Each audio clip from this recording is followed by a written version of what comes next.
Muy buenas tardes, estimados radioescuchas. Un gusto estar con ustedes una vez más en este su programa Futuro en Acción. Estamos grabando hoy un programa a la distancia con el doctor Pablo Pérez López. Él es historiador español, catedrático de Historia Contemporánea, profesor en las universidades tanto de Valladolid como la Universidad de Navarra. Se ocupa de la dirección científica del Instituto Cultura y Sociedad y dirige el grupo de investigación en historia reciente.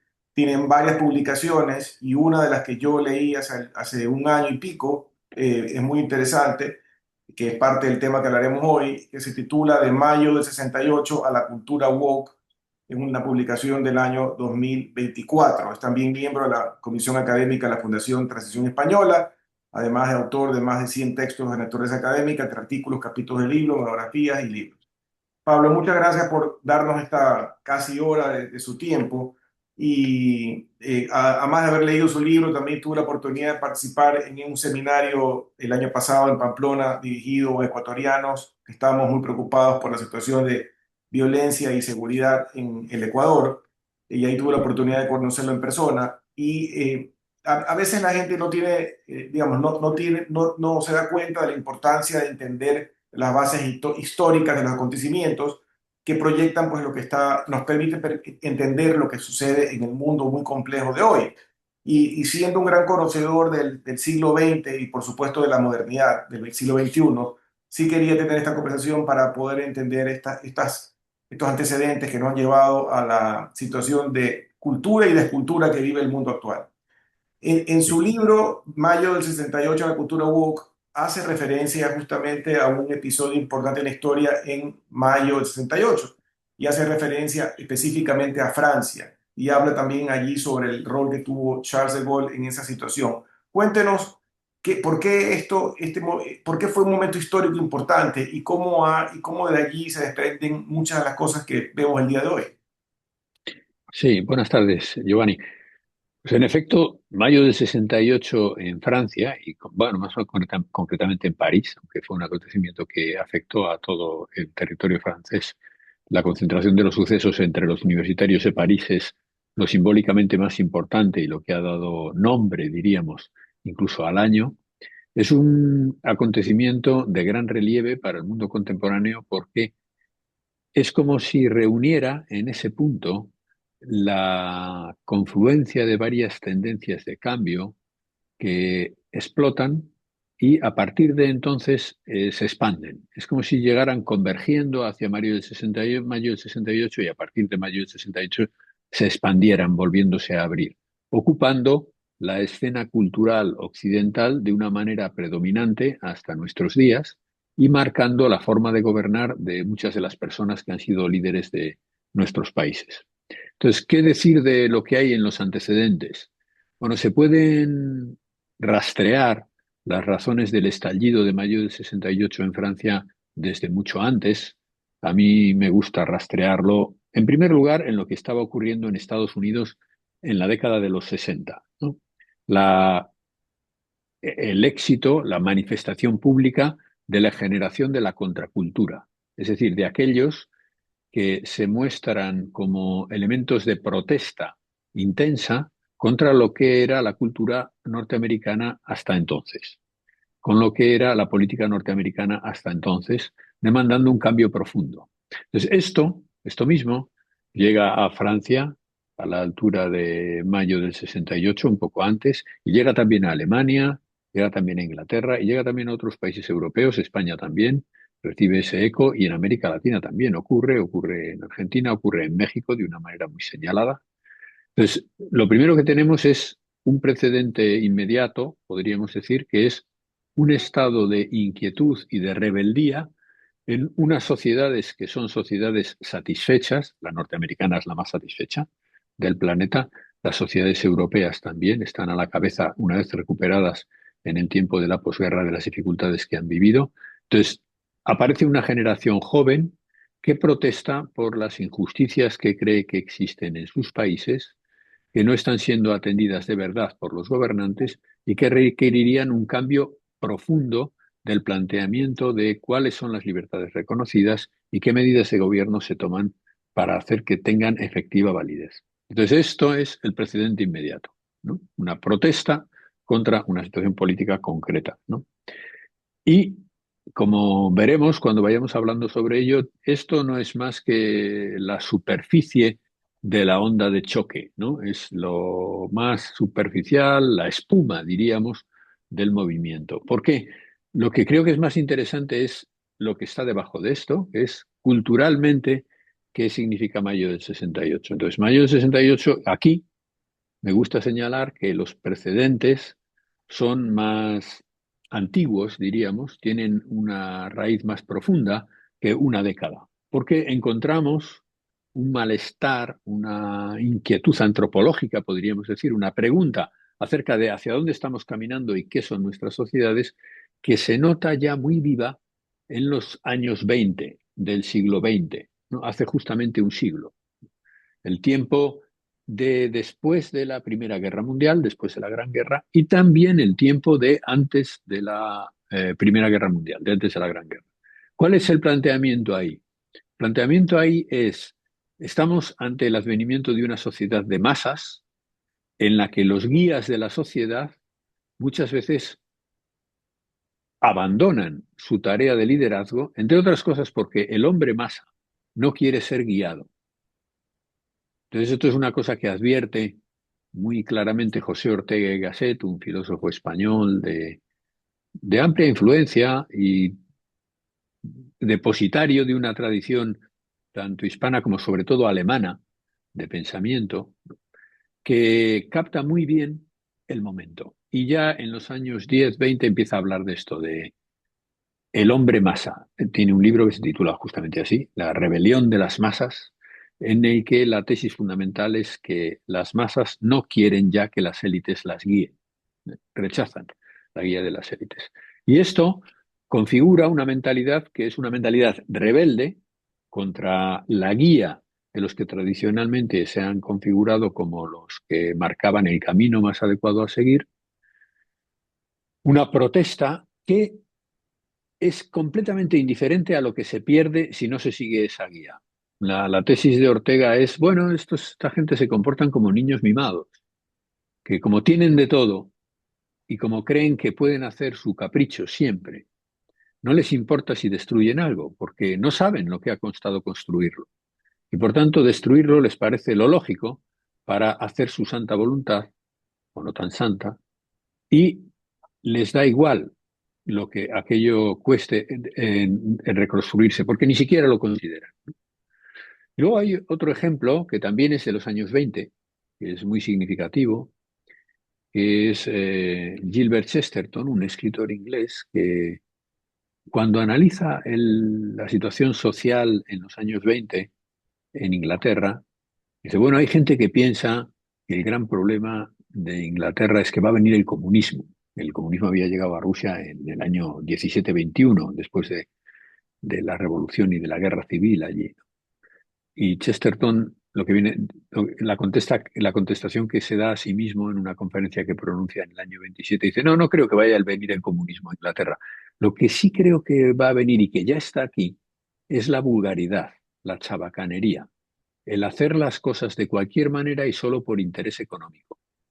Y eso no viene de Moscú, viene de Nueva York, viene de los Estados Unidos de América.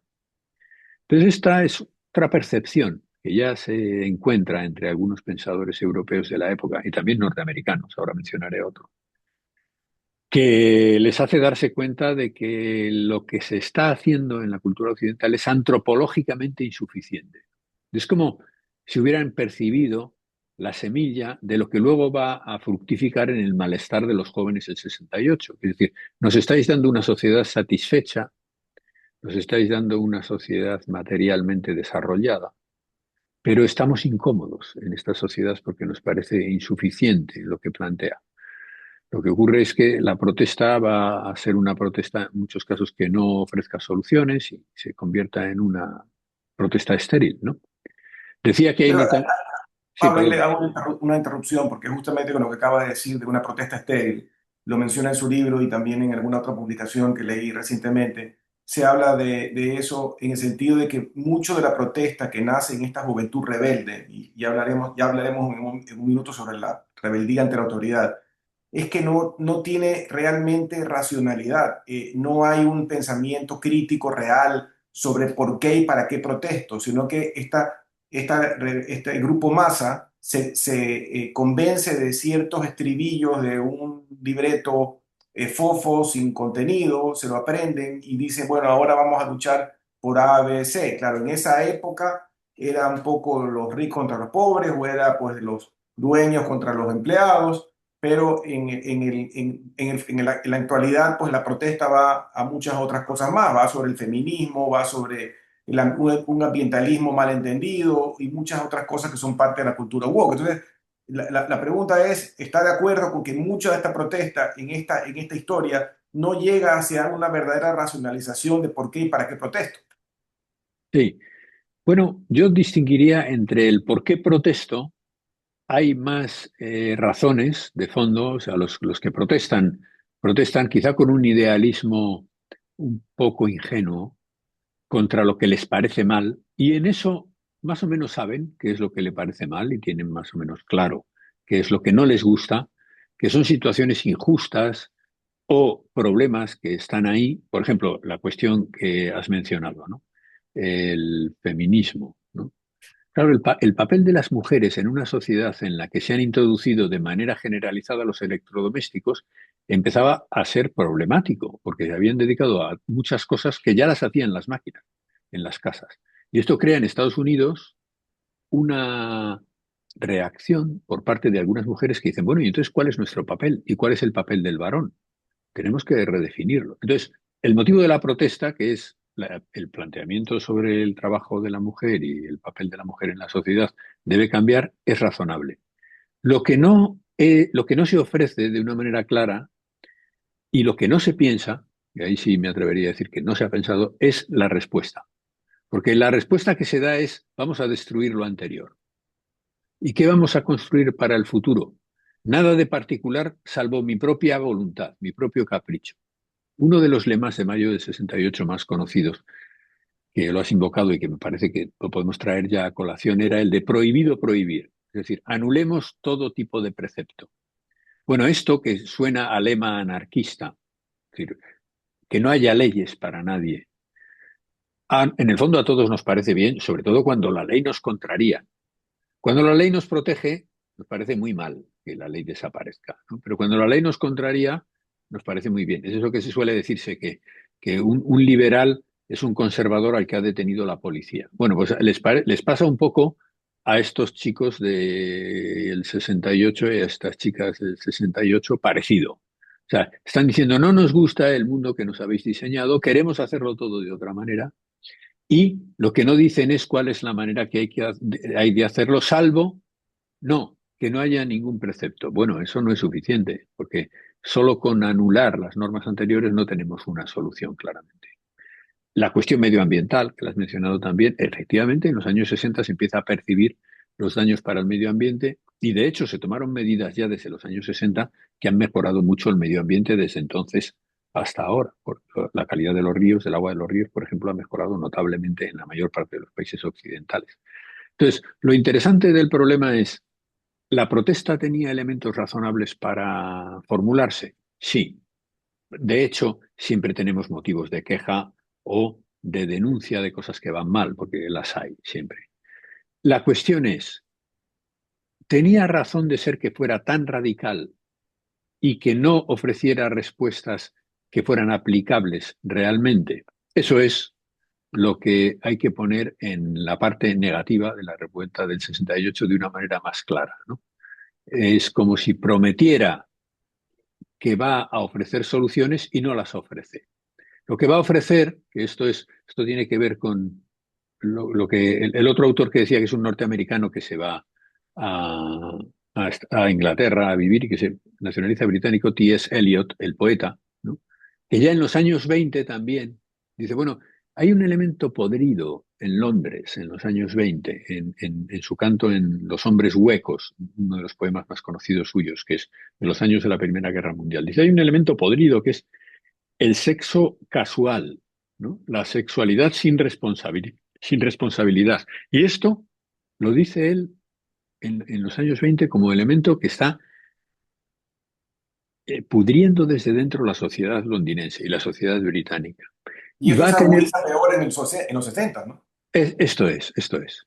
Bueno, pero ya aparece aquí. De hecho, hay una novela que es de los años 30 de Aldous Huxley, por eso también está entre los precedentes, que titula Un mundo feliz, que explica un mundo en el que los hombres ya se fabrican en laboratorios y no nacen del encuentro amoroso entre un hombre y una mujer. Eso desaparece. La maternidad, la paternidad, pero especialmente la maternidad, queda abolida. Esa novela, si se lee ahora, causa mucha impresión porque es una novela escrita hace casi 100 años que habla de temas que están muy de actualidad. Hemos llegado a eso. Curiosamente, no se fabrican tanto en laboratorios, pero ya hay una cosa verdaderamente sorprendente, que son los llamados vientres de alquiler. Es decir, Correcto. que se contrata a una mujer para que sea la portadora de un embarazo de un hijo que se pretende que no sea suyo, lo cual atenta como doblemente contra el sentido común. Pero nace, diríamos, ese tipo de ideas nacen de la separación de la sexualidad y la afectividad y de la eliminación del compromiso que están en el núcleo de la única reivindicación práctica que se formula en los años 60 de una manera clara, que es la ausencia de normas en materia sexual admitida como ley incontestable. Entonces esto es bastante interesante porque, así como decía antes, ¿no? En la cuestión política no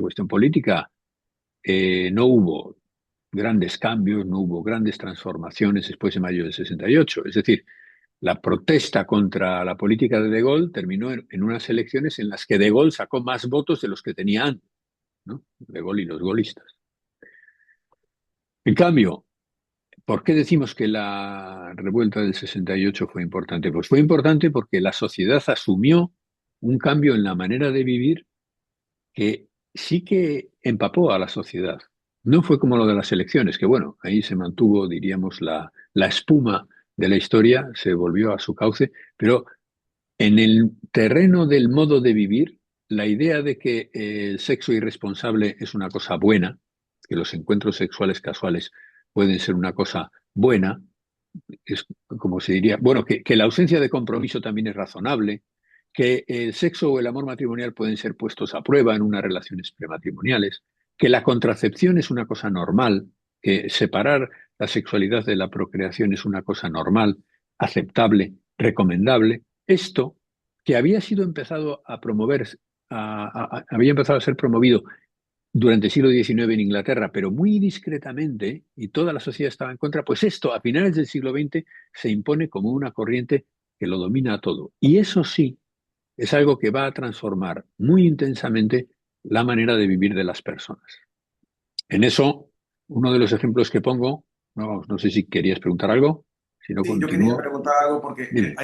cuando hablamos de la ausencia de normas o de esto de todo vale, yo veo también allí una contradicción. Cuando uno analiza inclusive el movimiento woke y toda esta filosofía detrás de la diversidad, el DIE, diversidad, inclusión y igualdad, digamos, Igualdad, sí. en inglés, es que no quieren tener normas, pero al mismo tiempo sí la tienen y hablan de tolerancia, pero son los más intolerantes. Es decir, puede ser que no haya un decálogo de normas o un libro escrito de normas, pero resulta que si tú no estás alineado estrictamente con su forma de pensar, son totalmente intolerantes y ahí entra el otro fenómeno que es la cancelación, o sea, el fenómeno de la cancelación. Si tú eres una persona que opina distinto a ese libreto, eres automáticamente marginado y cancelado con mucha violencia. Sí, ahí hemos dado un salto, porque hemos saltado desde los 60 hasta ya los comienzos del siglo XXI, ¿no? Cuando aparece las tesis woke. Entonces, voy a intentar resumir a grandes líneas cómo entiendo yo que se puede comprender ese cambio. La esencia del asunto, desde mi punto de vista, es si tú eliminas los principios por los cuales riges tu vida, no por eso vas a dejar de estar rodeado de preceptos, de mandamientos, de obligaciones que se te van a imponer de una manera o de otra, porque de alguna forma la vida humana tiene que ser ordenada. Y como no somos animales, es decir, que no nos gobernamos por el puro instinto, aparecen esas normas como elementos de la cultura. Entonces, ¿qué le ocurre? a la cultura después del 68. La cultura después del 68 aparece dominada por esa, decía, por esa revolución sexual que dice en el sexo todo da lo mismo, ¿no? Cosa que es verdaderamente sorprendente. O sea, no, no tiene relación con la vida real, porque todo el mundo sabe que en ninguna cosa importante todo da lo mismo. O sea, no da lo mismo cuánto comes o qué tipo de cosas comes. De hecho, ahora hay muchísima gente preocupada por la dieta y las dietas saludables, porque se sabe que no es lo mismo cuánto comes. Bueno, en la vida sexual ocurre lo mismo y en la vida afectiva más todavía. Entonces, todo decir que puedes hacer lo que quieras en eso y nadie te puede decir nada, es decir algo que en el fondo nadie se cree, pero que facilita, diríamos, una permisividad que como es barata para los estados, es admitida como buena o como válida. Y tiene una consecuencia muy importante, que es, en un elemento fundamental de la vida de las personas, ha dejado de considerarse que existe un bien y un mal. Lo único que existe es el capricho personal, la capacidad de autodeterminación, una libertad sin principios, podríamos decir. Entonces, con esto podemos conectar cómo vamos a llegar a la cuestión de lo woke. ¿Qué te ocurre cuando dejas de tener una noción clara de dónde está el bien, dónde está el mal, qué es lo bueno, qué es lo malo para ti y para la sociedad en la que vives? Bueno, teóricamente has ganado una libertad completamente abierta. No hay nada que te limite. En la práctica no es así.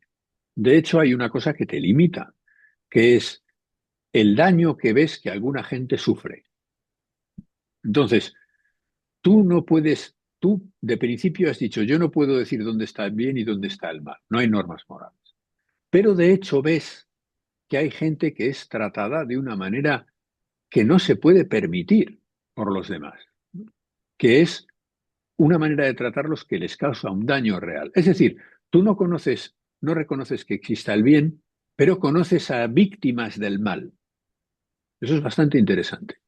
Entonces, cuando tú conoces a las víctimas del mal, dices, caramba, ¿quién les ha hecho este daño? ¿Quién es el responsable del daño que se les ha hecho? Entonces, no creas preceptos para indicar por dónde ir hacia el bien, preceptos positivos, no creas preceptos para indicar por dónde no se debe ir al mal, preceptos negativos, pero cuando descubres que hay gente dañada por malos comportamientos, te dices a ti mismo, debo denunciar a los que tienen comportamientos injustos para proteger a las víctimas de sus fechorías. Y de ahí nace la idea de tengo derecho a perseguir a los malos que están causando este daño. Vamos a poner un ejemplo que creo que todo el mundo entenderá porque además está muy de moda. Las mujeres son infravaloradas en algunos aspectos de la vida social, pongamos en aspectos de relevancia en la vida pública, ¿no? No vamos a entrar a discutir el asunto. Demos el asunto por bueno inicialmente, ¿no? Por ejemplo, las mujeres mandan poco en política o mandan menos que los hombres o mandan poco en la empresa o mandan menos que los hombres en la empresa. De acuerdo, admitámoslo. Y además algunas sufren violencia por parte de los varones. Vale, admitámoslo. ¿De dónde procede esto? Entonces, algunos teóricos posteriores al 68 que han llegado a la conclusión de que la opresión de clase, la opresión de la clase que posee los medios de producción sobre la clase trabajadora, no es lo que mueve al mundo, lo que dicen es, no, lo que realmente mueve al mundo es el lenguaje con el que nos referimos a las cosas. Entonces, la razón de la opresión de la mujer está en la manera como manejamos los conceptos de lo femenino y lo masculino, culturalmente. Entonces empiezan a hacer una nueva ola feminista que ya no es el planteamiento de los años 60 de Original. cuál es el papel de la mujer en el hogar, si sí o si no, ya es una ola distinta. ¿Qué? Lo que viene a decir es que la maternidad es una imposición negativa para la mujer. Esto es muy importante porque va unido a la cuestión de la pretendida revolución sexual. La maternidad es una cuestión negativa. Esto las primeras feministas no querían ni oír hablar de ello, querían que la maternidad fuera valorada. Pero aquí no, aquí ya empieza a decirse que no. Y segundo, es que la manera de referirse a la mujer es una manera netamente injusta, hasta en el lenguaje. Es más, está la raíz en el lenguaje. Hasta en la manera de hacer el plural, cuando hacemos el plural en masculino genérico, como si fuera neutro al utilizarlo en masculino, es injusto. Entonces, lo que te dicen es, tienes que hacer que la gente hable con un lenguaje no sexista para promover a las mujeres en la vida pública. Entonces, de pronto aparece un nuevo precepto en la manera de hablar. Tienes que decir ellos y ellas, vosotros y vosotras, los hombres y Lenguaje las inclusivo. mujeres. Lenguaje inclusivo. Entonces, el lenguaje inclusivo se convierte en una nueva obligación. ¿Por qué se ha convertido en una obligación? Porque crees haber descubierto una injusticia en la manera de hablar que, según tú, es la causa de una injusticia todavía mayor en la manera de comportarte respecto a las mujeres en el mundo en el que estás. Se entiende la... De ahí viene la creación de preceptos. Esto se puede ir complicando más, porque no es solo eso, es, por ejemplo, decir, bueno, la manera que tenemos de hablar de el descubrimiento, la conquista, la colonización de América es una manera injusta en la que los conquistadores son vistos de una manera positiva, son considerados como los que aportan una civilización avanzada que es la europea comparada con las civilizaciones autóctonas que se tienen por inferiores, y esto no se puede consentir. Entonces, las teorías indigenistas empiezan a reivindicar una nueva manera de ver el pasado colonial, considerándolo un mal. Y Pablo, se juzga el tengo, pasado. Sí, adelante. perdón, tengo que hacerte un breve corte y regresamos en unos minutos para seguir con este interesante diálogo. Muy bien. Gracias por regresar con nosotros a este su programa Futuro en Acción. Para las personas que recién se conectan, estamos conversando con el doctor Pablo Pérez López, historiador español, y hemos venido hablando sobre aspectos muy importantes de la modernidad y de dónde se sembraron las semillas por algunos aspectos culturales que hoy en día vivimos. Yo te tuve que cortar la primera parte para poder dar espacio al corte, pero estabas hablando sobre temas muy importantes con respecto a esta degeneración donde pueden haber comenzado el tema feminista, el tema de defensa de la mujer frente a acoso sexual, etcétera, con muy buenas intenciones, pero nos estabas contando que ciertas cosas se fueron degenerando. Adelante, por favor. Sí, decía, es el caso de la mujer, decíamos, cómo se convierte una manera de hablar en la manera de defender un estatuto cultural de la mujer, ¿no? O en el caso, decíamos, de lo que se llama la teoría crítica del colonialismo o las teorías poscoloniales, lo que vienen a decir es, no se puede seguir hablando bien del fenómeno de la colonización porque la colonización fue un acto de barbarie. Se juzga el pasado fuera de todo tipo de consideración concreta como un juicio moral sobre el bien y el mal, donde en este caso los malos serían los colonizadores y los buenos serían los indígenas, caso verdaderamente extraño en cualquier colectividad humana donde uno sabe que normalmente el bien y el mal está muy repartido y que están incluso dentro del corazón de cada uno de los hombres. Pero bueno, la, las ideas woke van fundamentalmente a la creación de una división que es típicamente ideológica. Lo que es típico de las ideologías es la división del mundo en buenos y malos de una manera neta, creando una raya que divide claramente a los que están en el lado del bien y a los que están en el lado del mal. Entonces, Correcto. eso es típico de las ideologías, es una cosa que nace a lo largo del siglo XIX, que se ha ido imponiendo hasta el punto de que hay gente que ahora dice, no sé qué ideología tienes tú, cuando quiere decirte, no sé qué ideas tienes tú. Yo procuro no tener ideología, ¿no? Tengo ideas que Correcto. tratan de comprender el mundo, pero no divido a la sociedad en buenos y malos. Pues bien, la ideología woke sí tiende a dividir el mundo en buenos y malos porque, como decíamos antes, está convencida de que solo denunciando el mal que detecta en la sociedad puede conseguir que no haya más víctimas. Y esto, porque como se ha vuelto incapaz de descubrir dónde está el bien o dónde está la verdad, es más, niega que se pueda acceder a saber lo que es el bien y la verdad, se concentra en la persecución del mal. Es una cuestión un poco diríamos, como el diablo, como Satán. Satán significa el acusador, ¿no?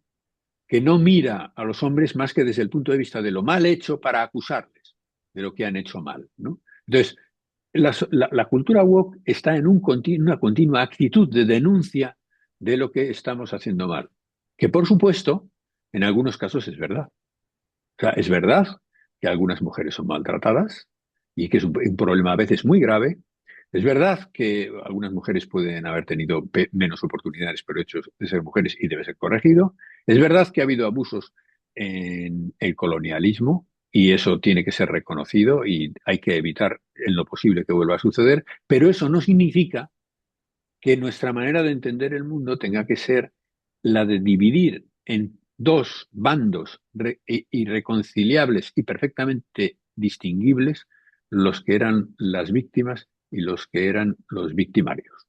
Claro, porque allí inclusive se degenera al punto de que crea un movimiento antihombre, ¿no? Del patriarcado. Entonces todos los hombres son malos, todos los hombres son acosadores, todos los hombres son, cuando no es cierto. Evidentemente, si han existido, seguramente por ahí existen todavía y tendrán que ser acusados ante la ley si alguien ha hecho un atentado ante una mujer, pero no de generarlo en un odio de la mujer hacia el hombre, o en todas estas líneas, inclusive en el ambientalismo, en el feminismo también, digamos, de que todo el empresario es malo, todo el empresario es contaminador, todo, o sea, toda esa generalización, que, como tú dices, que divide entre buenos y malos, entre víctimas y victimarias, hace mucho daño a la actual sociedad, ¿no? Sí, sobre todo te deja desorientado, porque lo único que haces es como perseguir a los malos. Y claro, con esto lo que animas es a que arbitrariamente yo me declare bueno. A mí me basta con declararme feminista, ecologista y anticolonial para considerarme bueno y poder hacer lo que me dé la gana. Y además tengo derecho a pedir que se calle y que no piensa como yo. Bueno, eso es la mejor manera de dejar de pensar en muy poco tiempo. ¿Por qué? Porque los hombres, para entendernos, necesitamos hablar las cosas. Claro. Necesitamos decir qué pienso yo y escuchar qué piensa el otro. Razonar sobre esto, por ejemplo, Pero en historia. te interrumpo un segundito porque Sí, me haces acuerdo de algún video que vi de una periodista británica y tú mencionaste que tú tienes ideas pero no ideologías y es justamente lo que ella mencionaba. Nos han llevado a un mundo de ideologías que no admite debate, que no admite racionalización, que no admite digamos, una verdadera conversación. Si yo tengo ideas, yo me puedo sentar contigo y discutimos sobre la base de las ideas y de repente tú me convences de que alguna idea mía está equivocada o viceversa. Pero si nos sentamos sobre la base de ideología, es que yo tengo un libreto que está prácticamente tatuado en la piel, sobre el cual no me puedo mover y no me puedo sentar contigo a conversar porque tú no me vas a mover del libreto. Entonces, allí la cosa se vuelve complicada. exactamente. El problema que has creado es un problema de falta de posibilidad de entendimiento. Entonces es muy curioso cómo, partiendo de un punto de salida que era la reivindicación de la libertad, a lo que llegas es a la negación de la libertad del otro para poderse expresar. Entonces, esto es típico efecto del abandono de la verdad como criterio, que es a donde llegábamos de tu pregunta, ¿no? ¿Cómo es posible que retirando los principios se acabe viviendo en una sociedad en la que cada vez hay más mandatos? Pues tiene su lógica, porque es que los principios te orientan hacia lo positivo y te llevan a descubrir hacia dónde quieres ir, que se hace de una manera variada y muchas veces cambiante en el tiempo. Debes cambiar en el tiempo porque tú mismo vas cambiando.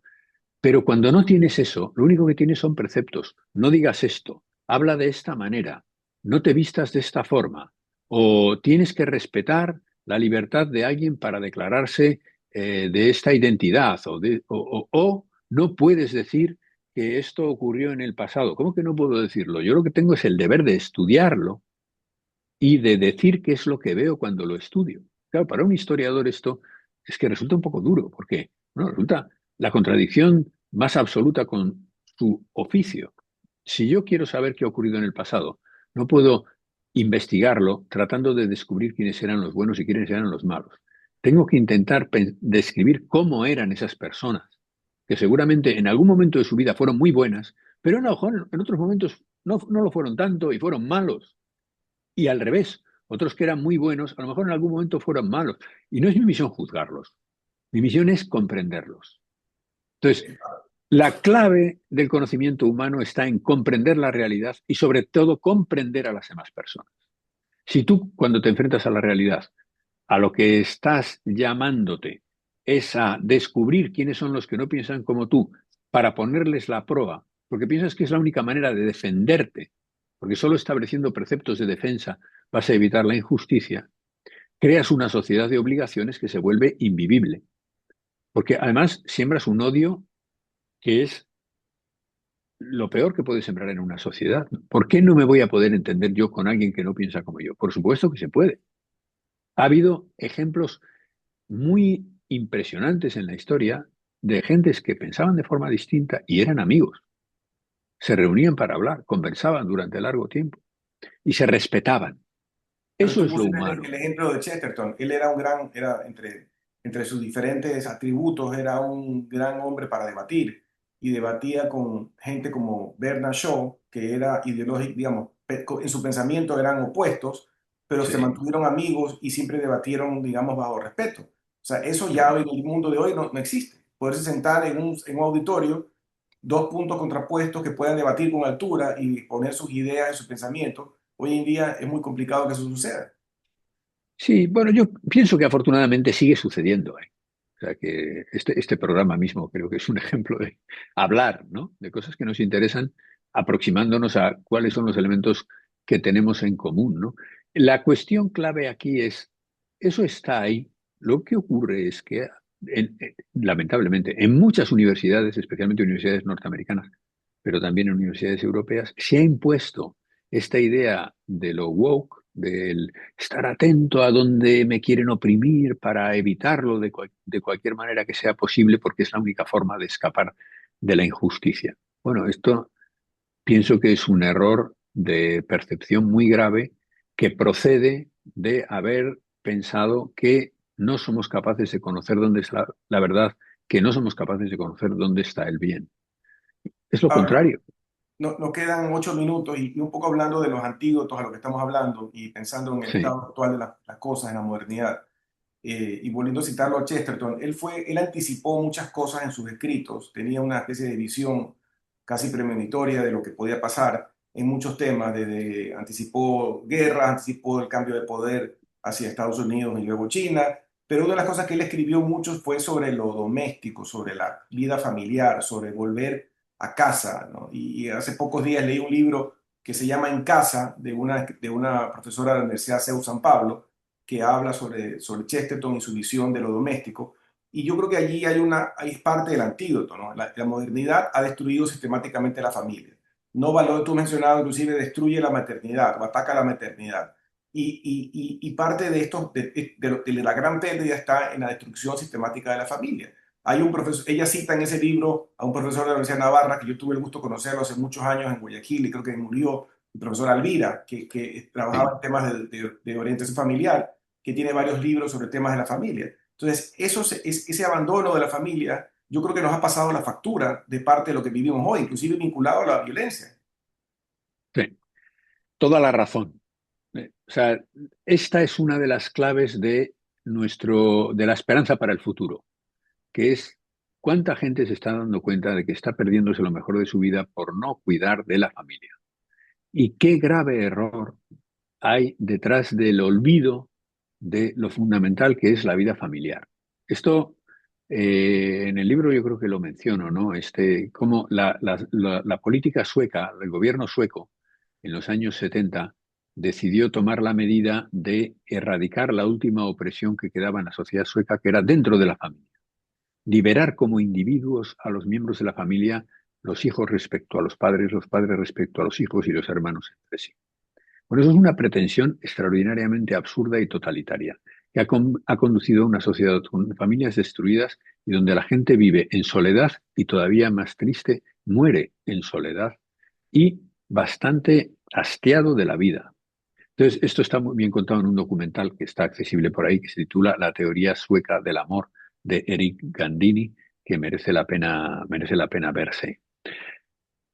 Entonces, en efecto, el cuidado de la familia resulta fundamental porque es justamente lo contrario de la sinrazón que se apoderó de la mentalidad después del 68, la idea de que el sexo es algo que no tiene ninguna relación con la responsabilidad.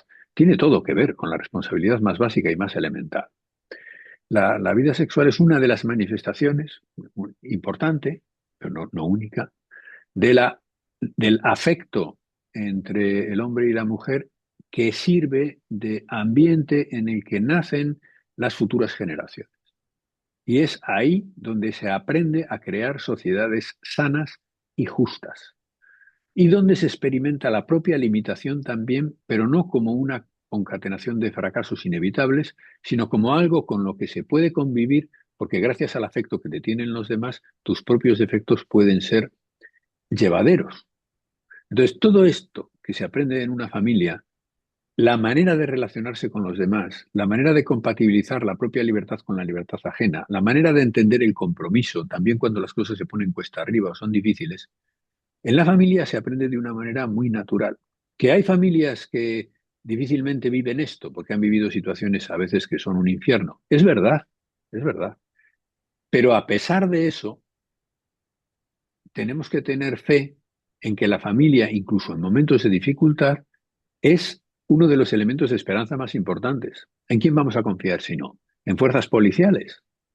¿En elementos ideológicos? ¿En estructuras estatales o paraestatales? ¿O vamos a confiar a la creación de empresas, la educación de nuestros hijos? Entonces, creo que la vuelta a la valoración de la vida familiar, que Chesterton, como muy bien has dicho, ya intuía, y que Rafael Alvira, que efectivamente, que en paz descanse, que falleció hace no mucho, ¿no? Supo ver con tanta claridad. El último libro suyo creo que trata justamente sobre esto. Pues todo el pensamiento de estos hombres apuntaba a esta idea que es fundamental. ¿Por qué? Porque en la familia es donde puedes descubrir que no eres un verso suelto en el mundo, que eres el hijo de un padre y una madre, que son a su vez hijos de un padre y una madre, que son tus abuelos y tus bisabuelos y tus tatarabuelos, y que estás enlazado con toda la humanidad. Y que en el futuro también tú enlazas con toda la humanidad. Y por tanto, tu vida tiene un sentido también histórico. Y lo que te pasa ahora tiene consecuencias para el futuro. Y además de eso, tu libertad cobra sentido en la verdad que está sobre todo manifestada en el amor que tienes a los miembros de tu familia, que una vez que aprendes a tenerlo dentro de tu familia, se amplía a otros que no forman parte de tu familia y formas colectividades más amplias, ¿no? Y de esa manera, algo tan delicado como el afecto mutuo puede convertirse en el vínculo de soldadura, de unión de una sociedad, a través de familias bien constituidas. Entonces, en efecto, ha sido lamentable la propaganda en torno a la revolución sexual que ha llevado a menospreciar a las familias y la ideología que ha llevado a pensar que los hombres podríamos fabricar mejores productos humanos que los que eran producidos, que los que crecían en las familias, vamos a llamarlas naturales, ¿no? Claro, como decía Chesterton, digamos, una de las cosas que él le tenía miedo, porque efectivamente él criticó el socialismo, pero también criticó el capitalismo y lo que se iba a desprender de él, y esto de que la educación pasara fundamentalmente del ámbito familiar a un ámbito público, de la educación pública, y hoy en día estamos viendo pues, el resultado de esa educación pública en muchos de nuestros países, donde inclusive ahí también se mete no solo las materias básicas, sino también la ideología. Eh, eh, Pablo, nos quedan solamente 2 minutos y yo quisiera ir terminando el programa, que lamentablemente nos queda corto para todo lo que hay que hablar. ¿Cuáles serían tus reflexiones finales? Hemos hablado de muchas cosas a la vez, pero digamos en una misma línea de pensamiento, de cómo en las últimas décadas y comenzando en los 60 y tal vez más atrás, hemos ido sembrando una cuestión que se ve hoy en día, que se cosecha hoy en día y que sí amerita cambios porque no gusta y no tranquiliza el estado de las cosas en el mundo actual. Sí, pienso que estamos en un momento muy importante de cambio y de apertura a nuevas cosas que puede asustar, como asustan todos los momentos de cambio, por lo vertiginoso que es, por la confusión que se crea, pero que nos pone ante los ojos realidades que son muy atractivas para considerar. En primer lugar, tener una idea más clara de qué significa la libertad y qué significa el compromiso, ¿no? Es decir, la responsabilidad aparejada a la libertad. Que van de la Y mano. eso, sí, que van siempre de la mano. Volver a descubrir eso es una cosa muy importante. Segundo, volver a descubrir la importancia que los demás tienen para mi propia vida y que el respeto a los demás tiene en mi propia vida. Y de una manera muy especial, el respeto a los demás en la vida íntima, en la vida familiar, en la vida de relación matrimonial, en la vida sexual, diríamos. El sexo no es una tontería, es una de las cosas más hermosas y serias que los hombres tenemos en nuestras vidas y tiene que ser considerado con delicadeza, no como algo que se trata al puro albur del capricho. Y luego, esa conciencia de la libertad, esa conciencia del compromiso, nos tiene que abrir a una relación con el mundo esperanzada, donde lo que podemos aportar al mundo no sea como las ideologías estas de la acusación acaban llevándonos a una idea desesperanzada, donde lo que puedes esperar del mundo es una catástrofe climática, una catástrofe nuclear, una catástrofe... No, del mundo se pueden esperar también muchas cosas buenas, si nosotros sabemos relacionarnos con él y comprenderlo como es. Y hay que pensar que el mundo tiene una riqueza tan grande que a poco que hagamos y que no nos dejemos ayudar por Dios para llevar eso a buen término, conseguiremos una vida lograda, con todas las dificultades que tiene, que acompañe muchos logros en la vida de los demás. Hay muchas cosas que mejorar y hay muchas cosas que disfrutar. Y las tenemos delante. Y yo creo que los años que vienen serán escenario de algunas negativas, pero de muchas muy positivas. Muchas gracias, Pablo, por terminar con este mensaje optimista que creo que lo necesitamos todos, porque sí hay todavía esperanza para corregir el rumbo de cómo vemos el mundo actual. Muchas gracias a Pablo Pérez López, historiador español, y también gracias a todos ustedes por estar con nosotros en este programa el día de hoy. Muchas gracias. Gracias, Giovanni.